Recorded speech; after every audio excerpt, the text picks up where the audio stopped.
Солонгосын охидын Кара хамтлагийн дуучин Гуара тэрээр 1991 оны 1 сарын 3-нд Гуанжу хотод төрсөн.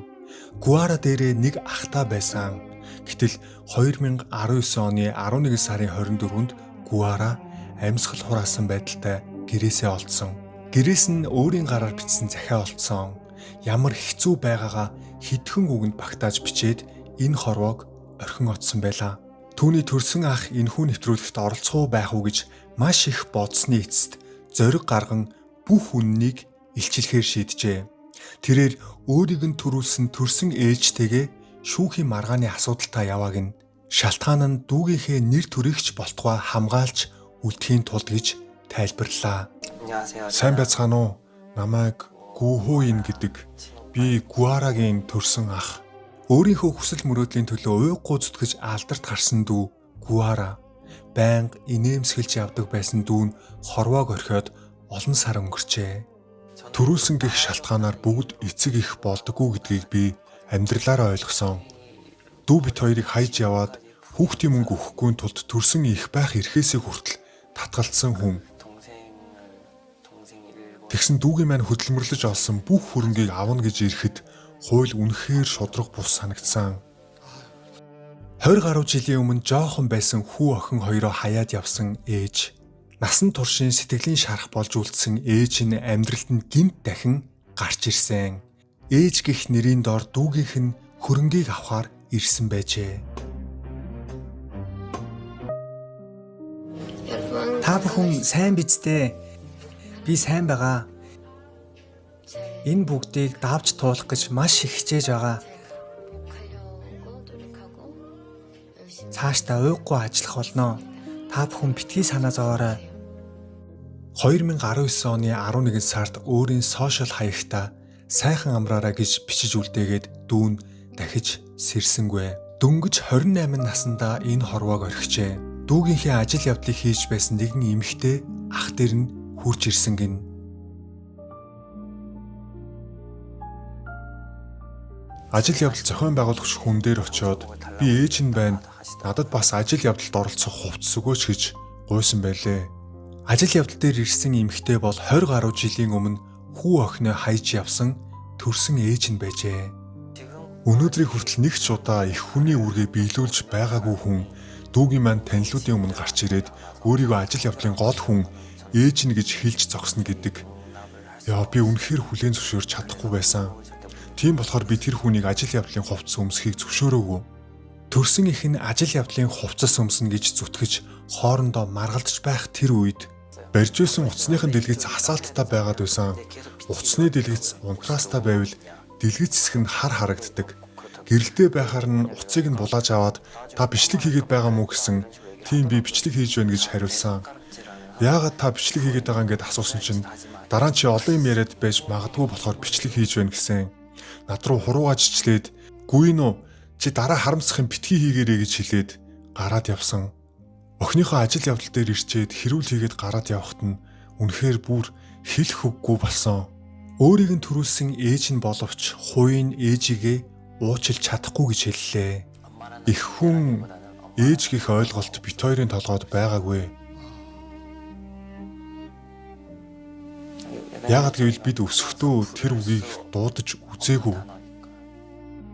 Үргэлж баяр хөөртөө дүрсгэж инээмсэглэлээрээ дотроо байсан шархаа нууж явсан дүү. Би бол Гуара K-pop охидын хамтлагаар дебютээ хийж бусдын хайрыг авах тусам маш олон дурсамж түүх амьдралд маань үлдэж байна. Хизээ хамгийн их ганцаардаж гунигэлдэг вэ гэж үү? Ганцаардах үе гэвэл ганцаардах үе байдаггүй. Ганцаардах мэдрэмж авч байгаагүй. Гаднаас нь харахад зүг зүгээр ямар ч асуудалгүй хүний дүр хэсэгдэг байсан юм байна лээ. Байнгын инээдэг хүний дүр харин дотроо бол үргэлж уйлж явсан.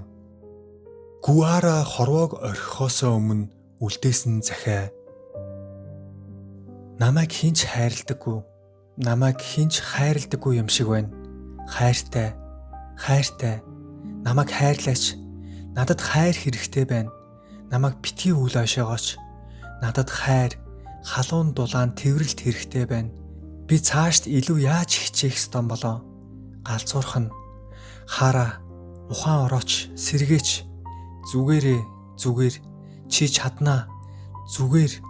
Бүх юм сайхан болно. Төрсөн ээжийнхээ хайрыг мэдэрч чадаагүй хаягдсан гих тэр дурсамж нь насан туршид нь дүүгэн зовоодог байжээ. Дотроо бол тэр үргэлж хайраар дутаж явсан. Өдрийн тэмдэглэлдээ хүртэл ээжигээ сансан сэтгэлээ гунигтайгаар бичиж үлдээжээ. Би ээжигээ маш их санаж байна. Ээжигээ өгүүлж байна. Түүнийг мэдэрмээр байна. Хоолойд минь нэг юм тулч ирээ тэгэлж их юм. Тэрийг амаараа гаргаж чадахгүй залгих ямар хэцүүгээч. Хинээс ч илүү ээжигээ мэдэрч үзмээр байна. Түүний хоолойдоор тэглээд залгиж нуух гэж оролдож байсан зүйл нь ээж нь байлаа.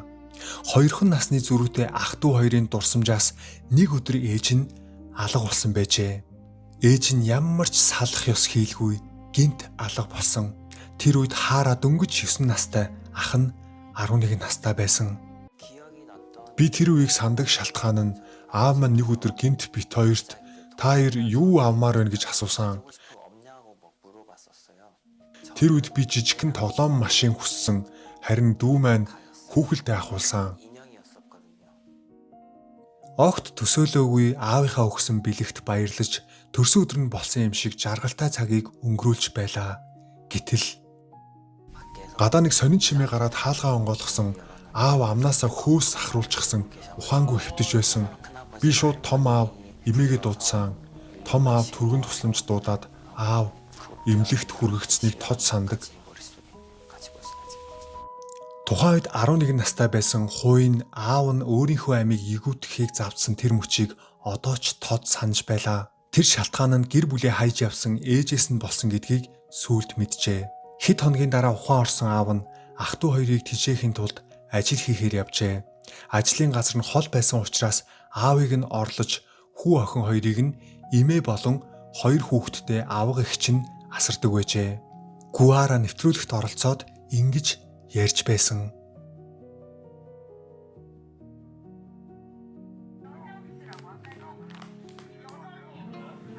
Авга эгч маань өдөр болгон надад өнөөдөр ч гэсэн үзэсгэлэнтэй хөөхөн хайр татам хараа охин минь гэж хэлдэг байсан. Намайг өсгөж өгсөн буянтай хүн байдаг. Нөхөртөөгөө таарч тохирохгүй хэрэлдэж маргалдаад салж болноо. Гэхдээ дийлэнх салсан хүмүүс хүүхдтэйгээ холбоотой байж уулзаж эцэг эхийн үүрэг хариуцлага биелүүлээд явдаг. Харин тэр эмэгтэй гарч явснаасаа хойш таг алга болсон. Утсаарч ярьдаггүй, холбооч барьдаггүй. Тэр үед хүүхдүүд нь ээжигээ ямар их сансан бол, хичнээн их өгүүлсэн бол. 9 настай охин нэг мэдэхэд дуучин болох мөрөөдөлтөй 14 настай охин болсон байлаа. Бэлтгэлээ хийгээд ирэхээр бүгд унтж байдаг болохоор би өөрөө хоолоо хийгээд идчихдэг. Бага наснаасаа амьдралын ухаан суусан Гуара үеэлүүдтэйгээ нэг өрөөнд амьдарч байсан ч нэг ч удаа гомдлож байгаагүй өсвөр насны охин. Би уйггүй хичээх болноо. Намайг та бүхэн дэмжээрэй.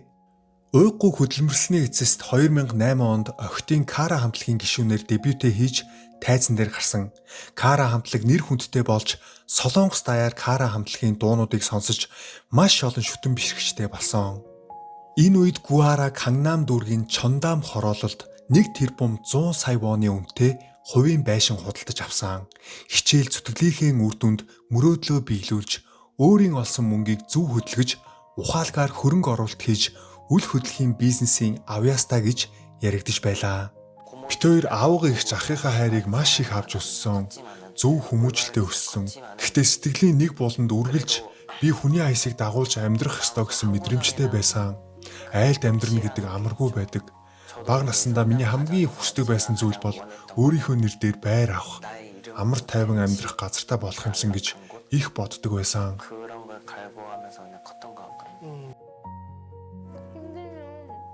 Хүмүүс хэцүү байвал битгий хийлдэ, хэцүү байвал болчихгүй удаа гэж их ярьдаг. Гэхдээ хийхгүй байх боломжгүй. Энэ бол миний хийх ёстой ажил шүү дээ. Алдар нэртэй хамт дагаж ирдэг хэрээс хитэрсэн цуурхал, дайралт, үзэн ядсан сэтгэгдлүүдээс болж нулимс урсгаж байсан ч дүүн ажлаа чимээгүйхэн хийсээр байлаа. Хэцүү байсан ч үргэлж хичээж явсан дүүн 2019 оны 11 сард бүхнийг орхиж хорвоогоос одсон. Гашуудлаач тайлж амжаагүй байхад дараах бүх асуудлыг ах хувийн ганцаараа үүрэх хэрэгтэй болсон. Төсөөлж бодоогүй итгэхийн аргагүй мэдээ ахтан дуулсан. Ажил явдал дээр нь ирсэн төрсөн их нь хууль өмгөөлөгчөөр дамжуулан эцэг эхийн эрхээ нэхэж эхэлсэн юм. 20 гаруй жилийн өмнө ах トゥ хоёрыг хайж явсан төрсөн их нь хууль ёсоор дүүгийнх нь өв залгамжлагч хിവэр үлдсэн байлаа. Би ганцаараа очсон. Харин нөгөө талаас 2 өмгөөлөгч ирсэн. Тэд хамгийн түрүүнд тал талдаа 50% авъя гэж шаардсан. Хууль ийм байна. Хууль ийм учраас 50% авъя гэж хэлсэн. Би дотроо ийм хууль байдгийн багтаал гэж бодож суусан. 20 жилийн өмнө хаяад явсан ээж нь Гуарагийн өв хөрөнгийн тал нь минийх гэж нэхэж шаардаж байлаа. Биднийг хайж явчихад яаж тэгж чаддаг вэ наа? Миний дүү нулимс туслуулж олсон амжилт өөрийн хүчээр энэ бүхнийг биелүүлсэн. Гэтэл хуулийн цоорхоог ашиглаад тэр бүхнийг авна гэж дайрч байгааг би хүлээн зөвшөөрч чадахгүй. Би тэр хүнд нэг ч төгрөг өгмөөргүй байна. Солонгосын одоогийн хуулийн тогтолцоогоор бол хэрвээ хүүхэд нь эцэг эхээсээ төрүүлж нас барсан тохиолдолд өв хөрөнгийн хамгийн түрүүнд авах эрхтэй хүн нь түүний төрсөн эцэг эх нь болдог. Хуулийн хэлгээр бол үүнийг 1-р ээлжийн өв заалгамжлагч гэж үздэг. Талигаач гэр бүлгүй хүүхэдгүй бол түүний үлдээсэн хөрөнгө шууд төрсөн аав төрсөн ээж рүү шилжих зарчимтай хуультай байдаг. Ийм нөхцөл байдалд хууль энэ ээж нь хүүхдүүдээ өсгсөн үү, хайж явсан уу, холбоотой байсан уу, их хүний үүргээ биелүүлсэн үү гэдгийг авч үздэггүй. Яг төрсөн аав төрсөн ээж хоёр нь л байвал үндсэндээ адил эрхтэй гэж үзээд тал талд нь хуваарлж өгөх ёстой гэж заасан байдаг. Салсан байсан уу, олон жил холбоогүй байсан уу, хүүхдээ асран хамгаалах эрхээс татгалцсан байсан уу гэдэг нь өв залгамжлах эрхийг автоматар хасах шалтгаан болдоггүй. Тийм болохоор Гуарагийн хувьд түүний хүүхэд наснд нь орхиод явсан төрсөн их нь хууль ёсны хувьд ээж хിവэрээ тооцогдож байгаа юм. За мэдээж хуулийн дагуу төрсөн ээж нь гэлээч хүний ёс эцэг эхийн үүрэг хариуцлага талаас нь харвал энэ бол үнэхээр шудраг бус үйлдэл. Ээж нь гэр бүлээ хайж явснаас хойш аав, хүү, охин гурав энэ тэмдгүү салж амьдрахаас өөр аргагүй болсон. 20 гаруй жил өнгөрсний дараа аав нь амьдралынхаа нэг хэсгийг алджээ. Хүнд хэцүү нөхцөлд өөрийн хүчээр мөрөөдлөө биелүүлсэн бахархаад баршгүй охин Гуара. Аавынхаа хувьд энэ дэлхийн тал нь амьдрах утга учирыг өгсөн төвчих шалтгаан болсон цорын ганц хайр нь байжээ. Охин маань ааваа би бүжгийн дугууланд явж болох уу гэхэд нь миний охин хийж чадах зүйл байвал хий.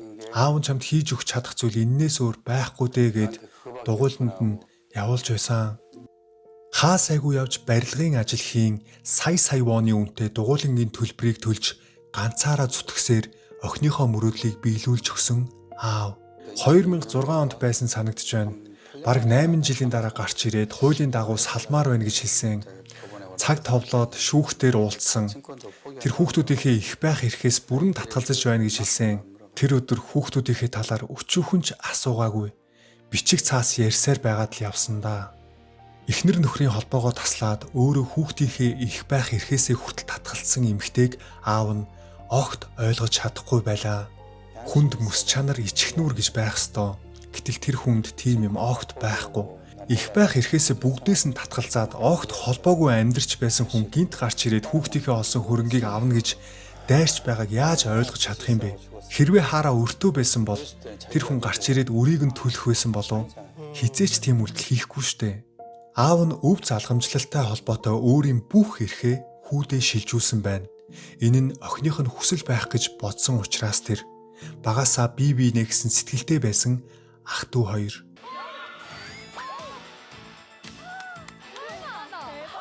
Сайн байцгаана уу? Би Цэнхэр багийн Гуара тамирчныг үүрч өсгсөн Харагийн төрсөн ах цэргийн албаа хашиж яваа Гүү хуу энэ байна. Ах нь Гуарагийн хувьд энэ дэлхийн цорын ганц найз, түшиг тулгуур, бат бүх багна нь байсан гэдэг. Гуара, та яагаад ингэж уйлна вэ? Маш их баярлсан да. Цэрэгт яваад анх эргэж очсноос хойш заав гарахгүй очиж чадахгүй байсан юм аа. Ахаа, хайртай шүү. Дүүгээ бодохоор л цээж хүндүрлэж өвддөг. Зүгээр л илүү сайн байж чадаагүйдээ харамсдаг. Дүүгээ сайн хамгаалж чадаагүйдээ байнга өөрийгөө буруутгаж гэмшдэг. Бичлэгийг нь үзэхээр бүр их сандаг. Тэврээд авмаар байгаа ч одоо уулзаж чадахгүй болохоор багтаа аянга цахилгаанаас айгаад дүүн уйлах бүрд хажууд нь байсан хүн бол ах хувийн. Ээжийн тэврийг өгүүлэх болгондоо жаахан гараараа бие биенээ тэвэрч нэг нэгэндээ түшиг болж явсан хүүхдүүд. Жохон байхдаа зурагтаар амьтад өөрийн үр төлөө өсгөж хамгаалах гэж тэмцэж байгааг хараад их гайхдаг байсан. Амьтад хүртэл үр зулцгаа хайдаггүй юм байна. Гэтэл манай ээж яагаад биднийг хаяад явчихсан юм болоо гэж боддог байсан. Дүү маань ингэж хаях байсан бол яах гэж намайг төрүүлсэн бэ гэж их уйлдаг байсан. Хичээлийн шинэ жил төгсөлт гээд тэр үед гэр бүлийн бүртгэлийн бичиг дээр төрсөн ээж төрсөн аавынхаа нэрийг бичдэг хэсэг байдаг байсан. Бусдад шоолуулах вэ гэж заримдаа зориуд бичдэг байсан. Заримдаа ээжийн нэрийг бичдэггүй байсан. Тэр бүрд гомдол, үзэн ядалт нь улам томорч байсан байх. 6 жилийн турш Гуаратай амьдарч байсан нэгэн танилыг нь олж уулзлаа. Гуара амьд сэрүүн байхдаа төрсөн ээжийнхээ талаар юу гэж боддог байсан бол Гуара ингэж ярьдаг байсан. Энэ амьдралд их хүний хайрыг надад заяагаагүй. Гэхдээ зүгээрээ би үргэлж сайхан амьдрах болно. Хаяад явсан хүнийг яалтаа билээ. Би илүү их хичээж амьдрнаа. Би араагаа зуугаад тисэд гарнаа гэж их ярьдаг байсан. Токиод охидын хамтлагуудаас анх удаа тоглолт хийсэн Кара хамтлаг. Японд Карагийн нэр хүнд үнэхээр гайхалтай байсан. Гэвч 2016 онд хамтлаг нь тарсны дараа ганцаараа босох түүний хувьд амаргүй байсан.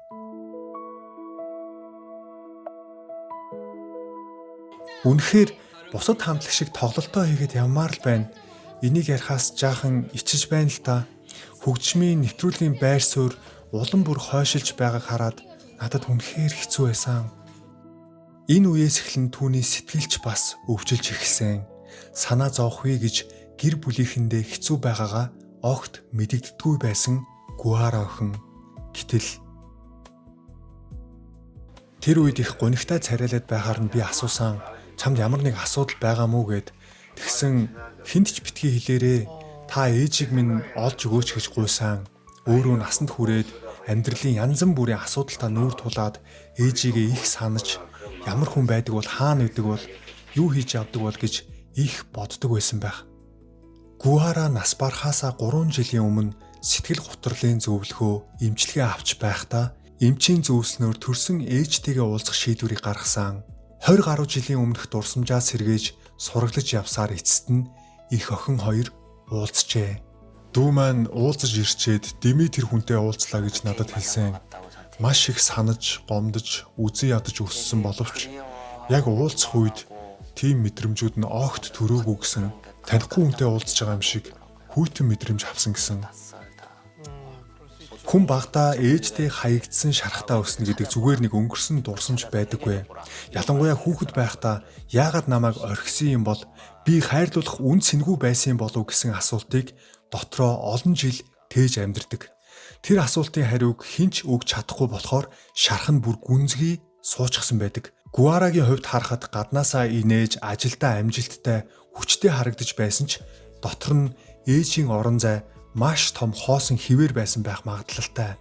Хүн өсөж том болоод бүх зүйлээ өөрийн хүчээр бүтээсэн ч бага насндаа авч чадаагүй хайр, тэврэлт, ээж нь чамд хайртай гэсэн ганц үгийг насан туршдаа хүлээж явдаг тохиолдол бий. Тиймээс эмчин өнгөрсөнтэйгөө нүүр тулж ээжигээ хайж уулзаад доторх шархаа шийдэж үзгэж зөвлөсөн байх. Энэ нь зүгээр л уулзаад эвлэр гэсэн үг биш ээ. Харин олон жил дотроо хадгалсан гомдол, саналт, асуулт, хүлээлттэйгээ нүүр тулах хэрэгтэй гэсэн утгатай. Гэхдээ энд хамгийн эмзэг зүйл нь юу вэ гэвэл хараа ээжтэйгээ уулзахдаа өөрийн мэдлгүй маш их хүлээлттэй очсон байх. Ээж намайг хараад уйлах болов, ээж намайг тэрч авах болов, ээж надаас шууд өвдөг сөгдөж уучлалт гуйх болов, намайг орхисондоо харамсаж байгаа болов, ээж нь чамайг ямар их сансан гээч гэх мэтчлэн олон жил төсөөлж авсан бодол нь далд ухамсарт нь суусан байх магадлалтай.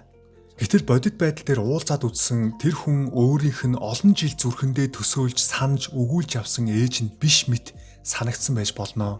Тэврээд л бүх шархан эдгэрэх ёстой хүн байтал эсэргээр бүр танихгүй хүн шиг, хөндөй хүн шиг мэдрэгдсэн байх.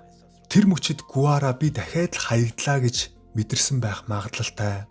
Хүүхэд байхдаа нэг удаа хаягдсан шарах том болоод дахин давтагдах үед сэтгэлд маш хүчтэй уналт ирдэг. Өмнө нь ээжтэйгээ уулзвал миний доторх хоосон орон зай нөхөгдөх байх гэж бодож байсан бол уулзсны дараа энэ хоосон орон зай хизээч нөхөгдөхгүй юм байна гэсэн аимшигтай мэдрэмжийг авсан байх. Тиймээс энэ бол зүгээр нэг их охин хоёрын уулзалт амжилтгүй болсон явдал биш ээ. Харин олон жил тээж явсан сүүлчийн найдвар нь нурсан мөч байж болох юм. Хүн гаднаасаа инээж тайзан дээр гэрэлтэж амжилттай харагдаж байсан ч дотор нь намайг үнэхээр хайрлах хүн байсан уу гэсэн ганцаардал дунд амьдарч байсан байж болно. Тэр уулзалтын дараа Хара дахин ээжигээ хайгаагүй гэдэг нь магадгүй түүний дотор ямар их урам хугаралт, ямар их шаналл үлдсэнийг харуулж байна. Зарим шарах нүдэнд харагддаггүй. Гэхдээ харагдахгүй байна гэд өвдөхгүй байна гэсэн үг биш. Эмэгтэй хүний хувьд тэсгэд бэрх үерхлийн хүчирхийллийн хэрэг гарсан үед ч Гуара дахиж ээжигээ хайгаагүй гэдэг эцэст нь Охтын Кара хамтлагийн дуучин Гуара өнөө өглөө үүрээр өөрийн амийг игүүтгэхийг завдсан байна. Ганцаараа бүх өвдөлтийг төвчж байсан дүүн ухаан алдсны дараа тухайн үед яаралтай асран хамгаалагч хэрэгтэй болсон тул хувийн төрсөн эхийг нь дууджээ. Тэр үед дүү маань сэрээд надад хамгийн анх хэлсэн үг нь ээж яагаад энд ирчихсэн байгаа? Эндээс хурдан явуул гэж хэлжээсэн. Төрсөн ээжтэй нь уулзахаар очлоо. Тэр эмэгтэйч бас ах дүү хоёрын амьдарч байсан Гванжу хотод амьдарч байлаа. Гэрээс гэрэл асаж хүн байгаа нь илт байсан ч ээж нь хаалгаа тайлж өгсөнгүй. Уучлаарай. Хүн байна уу? Хинбэ? MBC телевизээс явж байна. Та Гуарагийн ээж мөн үү? Надад хэлэх үг байхгүй. Та нарт яагаад хүн амар тайван байхгүй байгаа юм бэ? Гэхдээ зүгээр л та хөрөнгийн талыг шаардаж байгаа шалтгааныг чинь сонсомоор байна. Надад хэлэх үг байхгүй гэдэг нь зүгээр явцгаа. Гэхдээ та өмгөөлөгч хөлсөлсөн гэдэг чинь ямар нэг байр суурь байгаа гэсэн үг штэ. Хөрөнгийн талыг нь шаардаж байгаа шалтгаан чи юу юм бэ? Зүгээр гарч ирээд жаахан ярилцаж болохгүй юу? Төрсөн их нь эцэстээ бидэнтэй уулзахаас татгалцсан юм. Гэхдээ өв хөрөнгийн талаарх түүний шаардлага зогсоогүй үргэлжлсээр байлаа. Миний хайртай ээж аваа миний ард намайг хамгаалж харж байдагт маш их баярлаа. Ээжтэй хаягдсан гих шархаа нууж гунигаа дотроо залгиж явсан охин ах хувийн төрсөн ихээс нь үнэхээр их байх эрхтэй хүн мөн үү гэдгийг асууж суулаа. Бусдын нүдээр харахад хөрөнгө мөнгөний асуудлаас болоод гэр бүл маргалдаж байгаа нь муухай харагдаж болох байх. Гэхдээ би тэр хөрөнгийг дүүгийн маань нэг хэсэг, дүүгийн маань хөдөлмөр гэж боддог. Хэрвээ дүүгийн маань хөрөнгө тэр хүн рүү очивол би үнэхээр цаашд яаж амьдрахаа мэдэхгүй байна. Гомдлын шарах дээцэхтэй тулаад амьдрч чадахгүй байх. Гуарагийн ах хувийн ард иргэдийн өргөдлийн цахим хуудсанд Гуарагийн хуулийг байршуулсан байна. Ард иргэдээс 100 мянган хүний зөвшөөрөл цахим гарын үсгийг цуглуулж чадвал хуулийг өөрчлөх боломжтой гэнэ. Эцэг эхийн хувьд үүргээ огт биелүүлээгүй тохиолдолд эцэг эхийн өв залгамжлах эрхийг хасах талаар ярилцах шаардлагатай.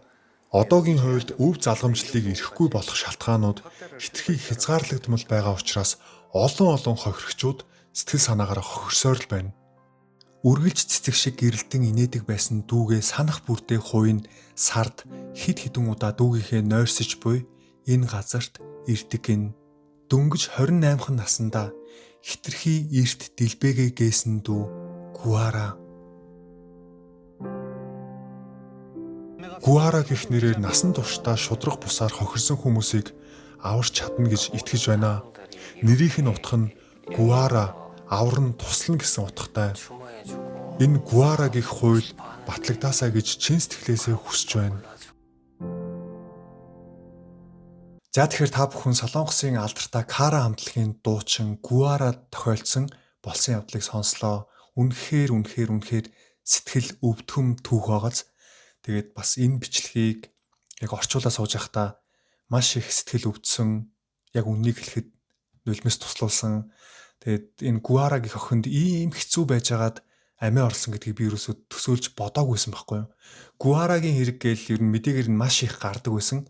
Гэхдээ би тухайн үед яг юу болсныг нь ингэж тодорхой мдээгүй байсан. Тэгээ энэ Гуарагийн охин нэвтрүүлэгт оролцож байгааг нь үүсэх болгонд ер нь бол байнга инээж явдаг нэг юм гоё нэрхтэй байнга нэг инээмсэглэдэг охин байсан байхгүй юу.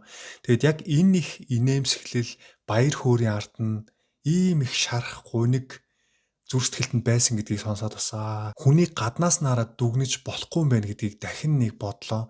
Хүн гаднаа хичнээн баяр баясгалантай инээд хөөртөө ингээл байнга инээж явж байгаа ч гэсэн үнэхээр муу үг олдохгүй байна. Яаж ийм хүн байдаг вэ те? Яаж ийм хүн байдаг вэ? Солонгос нөгөө Мян Хесорадо гэж үг гэдэг байхгүй юу?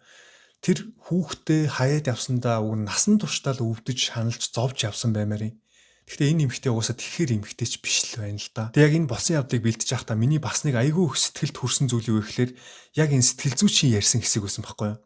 Гуара гэдэг охин яг нэг 2016 онд хамтлаганд тарж бутраад тэг уг нь ганцаараа үйл ажиллагаагаа үргэлжлүүлээд явуулах гэж хичээсэн байхгүй юу? Даанч болохгүй байсан. Тэгээ янз бүрийн хил ам гээл бөөн асуудлууд үүсчихтэл те. Эн чинь бас нэг сонин газар нэг стори хийгээд устгацсан чинь тэр газар нөгөө хар тамхитай газар байсан гэл ер нь бол айгүй хил амд орж исэн. Яг хэцүү байгаа үедээ нөгөө нэг сэтгэл дотор байсан хоосон те баг насандаа нөгөө миний хилээддэг хүүхэд насандаа ээж аавын хайрыг авч үзээгүй хүүхдүүд энэ дотор нь маш том хоосон орон зай байдгааг хэлээд байгаа шүү дээ. Тэгээ тэр хоосон орон зай нь яг тэр мөчөд бүр илүү хүчтэй мэдрэгдэж эхэлж байгаа байхгүй юу. Тэгээ сэтгэл зүйчдэр очоод тэгээ ганцаардлын им уугаад эмчилгээнд яваад тэгсэн сэтгэл зүйч нь ээжтэйгээ очиж уулзаад энэ сэтгэл дотор байгаа тэр хоосон гомдлоо тайлаа те гэж зөвлөгөө өгсөн байгаа. Тэгээ уг нь эмчийн зөвлөсний дагуу сэтгэл зүйчийн зөвлөсний дагуу ээжтэйгээ очиж уулзсан байгаа байхгүй юу. Гэхдээ яг Гуарагийн дотор бүр яг ямар бодол байсан бэ гэдг нь бүр надад одоо мэдрэгдээд байгаа байхгүй юу.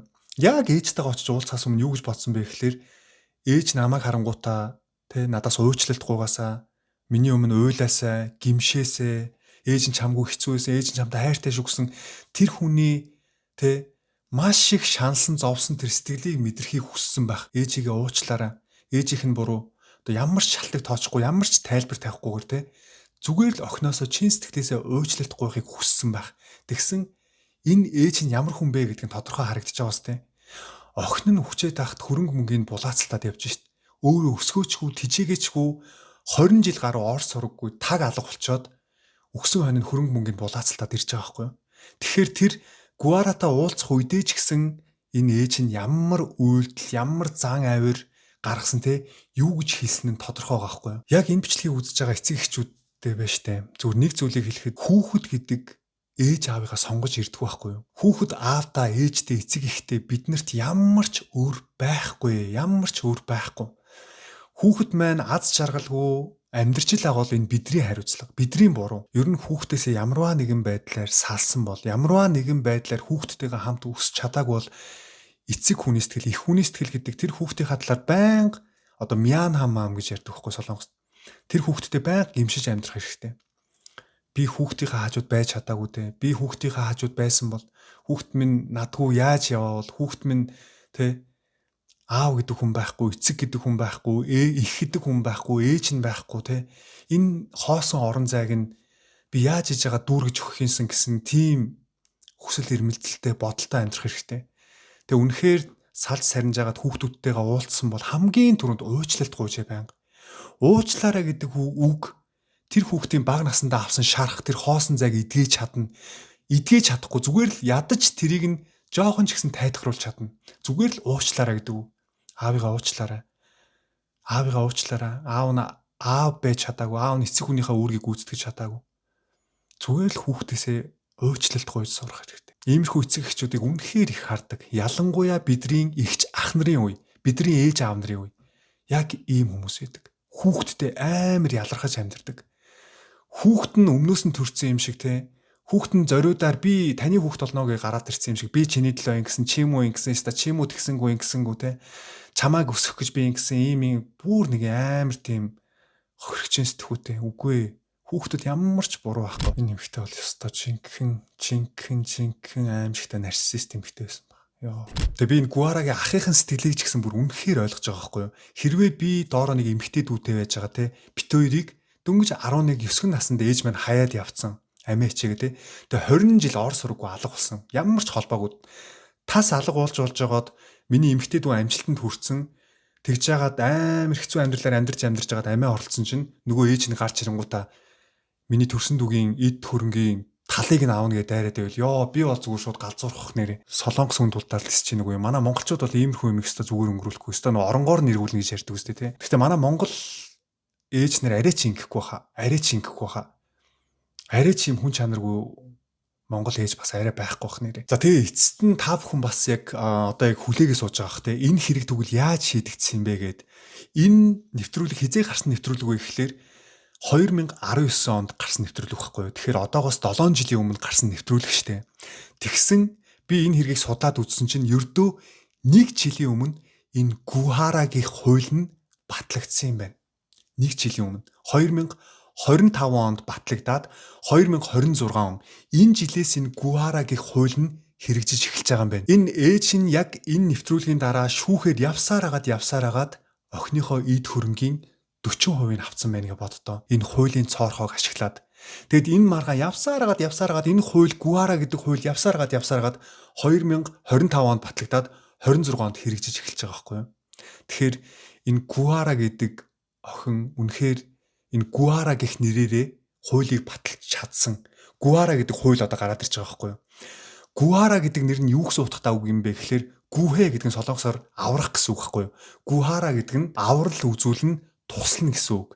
Тэгэд үнэхээр яг энэ нэрдээ тохирсон ийм хуулийг батлаад энэ хорвоогоос явсан байгаа байхгүй юу. Тэгээ энэний талаар 1 жилийн өмнө гарсан мэдээг та бүхэндээ орчуулж хүргэе. Олон жилийн турш үргэлжилсэн тэмцлийн эцэст Гуарагийн хууль эцэстээ Солонгосын үндэсний ассамблеар батлагдлаа. Энэ хууль батлагдах хүртлээр хэд хэдэн удаа унж, хилэлцүүлгээс хасагдаж, дахин өргөн баригдаж маш хүнд замыг туулсан юм. Гэхдээ энэ удаагийн хуулийн өөрчлөлтөөр хүүхдээ өсгөх, асрах үүргээ биелүүлээгүй эцэг их хүүхдийнхээ үлдээсэн хөрөнгийг өвлөн авах боломжгүй болохоор шийдэгдлээ. Зөвхөн төрүүлсэн гэх шалтгаанаар эцэг их гэж тооцогдож хүүхдийнхээ хөрөнгийг авах явдыг хуулиар хязгаарлахаар боллоо.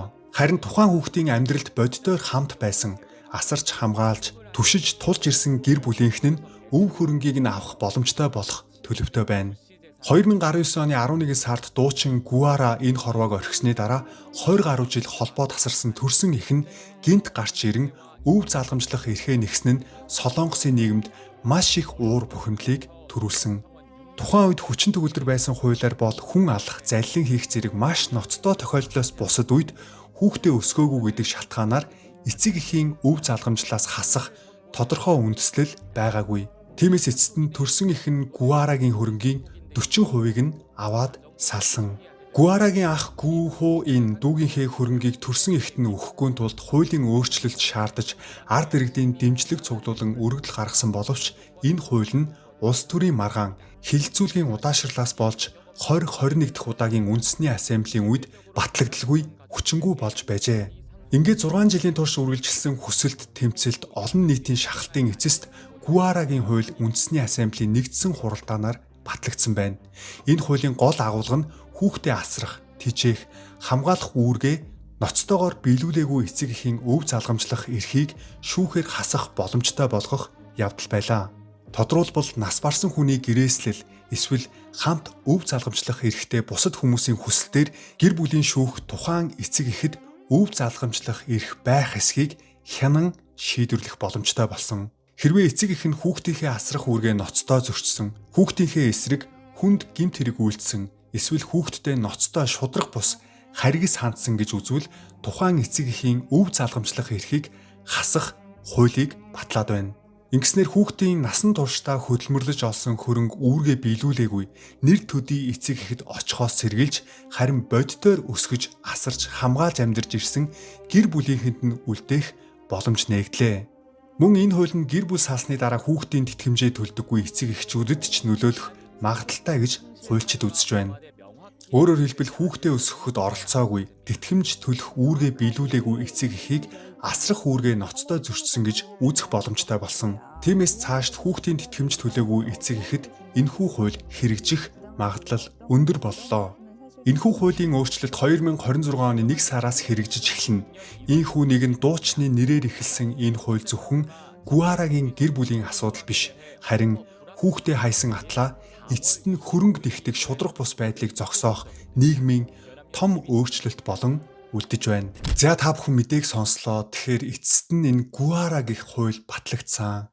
Хүүхдээ харж хандаагүй, хүүхдээ өсгөж хүмүүжүүлээгүй, хүүхдээ хаяад явсан, хүүхдийн мөнгийг нөгдгүү ийм эцэг эхчүүд хүүхдээ өөд болсон тохиолдолд тэр хөрөнгнөөс нь бүр ширхэг хувьч авахгүй гэсэн хууль батлагдсан байна. Монголд яг ийм хууль байд юм уу? Сайн мэдэхгүй байна. Тэгэхээр ямар ч гэсэн Солонгост бол ийм хууль батлагдсан. Тэгээд Севору гэдэг нэг усан онгоц живжсэн шүү дээ. Тэнд маш олон 300 гаруй хүүхэд амиа алдсан те.